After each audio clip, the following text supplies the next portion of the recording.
ভাই আমি তো সাক্ষাৎকার দিতে পারবো না। তো 17 বছর হাসিনা কান্দাইতে কান্দাইতে পানি শুকিয়ে গেছে। এখন বেগম জিয়া মরলে 5 বার কানলে 1 বার পানি আসে, 4 বার আসে না। এই দোষ তো আমার না, ওই 4 বার যে আসে না এই জন্য নাকি আমার দোষ। দেখুন আমারকে আল্লাহ পাক রব্বুল আলামিন এক একজনকে এক একভাবে সৃষ্টি করে কি ভাই। কারো দাঁত উঁচু, কারো চোখ একটু টেরা, কারো সুন্দর শাকিব খানের মতো। এক একজন এক এক কাঠিনের, এক একজনের এক এক রকম ভাষা। হ্যাঁ, এক একজন আল্লাহ পাক রব্বুল আলামিন বিভিন্ন সৃষ্টিকে সুসজ্জিত করছে বিভিন্নভাবে।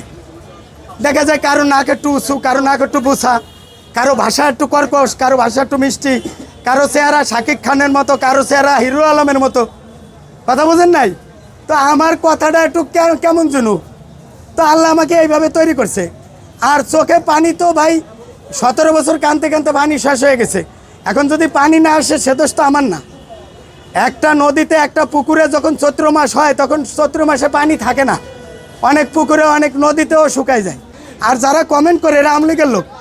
আমার মা মারা গেছে, আমার মারে কবর দিলে আমরা দিব, জানাজা করলে আমরা করব, দোয়া করলে আমরা করব। আওয়ামী লীগের লোক বয়ে বয়ে কয় কি এরে ধরিয়া এরে রাস্তায় বেলে এখানে সামনে মারলে 1 লক্ষ টাকা দেবো। ও লোকটা আওয়ামী লীগের, ও লোকটা জানে এই লোকটা মরলে হাসিনারে ফিরন যাবে। আর আমার মাকে আমি সেই দিন মোনাজাত করছি, সবই ঠিকঠাক ছিল। 4টে লোক আমার ধারণা নব্য বিএনপি, ওদেরকে আমি জীবনে চিনি না, আমি ধরে নিছি নব্য বিএনপি।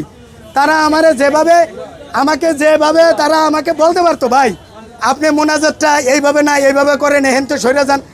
এই সারা পৃথিবীর মানুষের সামনে আমি বিএনপির একটা পোস্টধারী, আমি কিন্তু পোস্ট আছে ঢাকা মহানগর উত্তরের ওলামাদের দলের সদস্য, নির্বাহী কমিটির 85 নম্বর সদস্য। কত নাম্বার?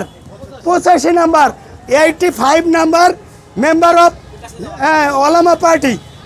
কিন্তু কিন্তু কিন্তু এই ওলামা পার্টি থেকে একটা বিবৃতি দেয় নাই, বিএনপি থেকে একটা বিবৃতি দেয় নাই।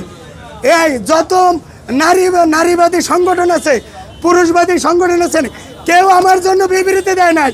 আমারে পাগল কয়, তাহারিমেরে পাগল কয়, জুলাই যোদ্ধা হাদি বাইরে দুনিয়া থেকে সরাই দিছে, এদেরকে পরিষ্কার করলে হাসিনা বিনা বাধায় ঢুকে যাবে, এই জন্য আমাদেরকে পাগল বানাইতেছে মিডিয়ার মাধ্যমে। আমি এর তীব্র নিন্দা ও প্রতিবাদ জানাই। আমি একটা বিসিএসপি দল গঠনের প্ল্যান করে ফেলছি, নামও লেখছে, এটার চেয়ারম্যান আমি। ইনশাল্লাহ আল্লাহ যদি কবুল করে। বিসিএসপি সবসময় চায় যে শহীদ জিয়া বেগম জিয়ার আদর্শ ধরে রেখে তাদের যে অসমাপ্ত কাজগুলি বাংলাদেশে রয়ে গেছে, আমার বড় ভাই তারেক রহমানের সাথে হাতে হাত রেখে বিসিএসপি তাকে সহযোগিতা করবে এবং বিসিএসপির নিজস্ব মতামত থাকবে। এভাবে বিসিএসপি জিয়াউর রহমান বেগম জিয়ার আদর্শ নিয়ে বেগম জিয়ার আপসীনের বাংলাদেশকে বেগম জিয়ার নামকে অনন্তকাল ধরে রাখার জন্য বিসিএসপি কাজ করবে, শহীদ জিয়ার নাম ধরে রাখার জন্য বিসিএসপি কাজ করবে। ভাই এটা অত্যন্ত পরিতাপের বিষয়।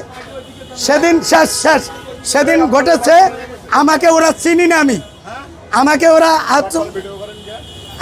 আমি ওদেরকে চিনি না। ভাই শোনেন ওই দিনের ঘটনাটা আর কি।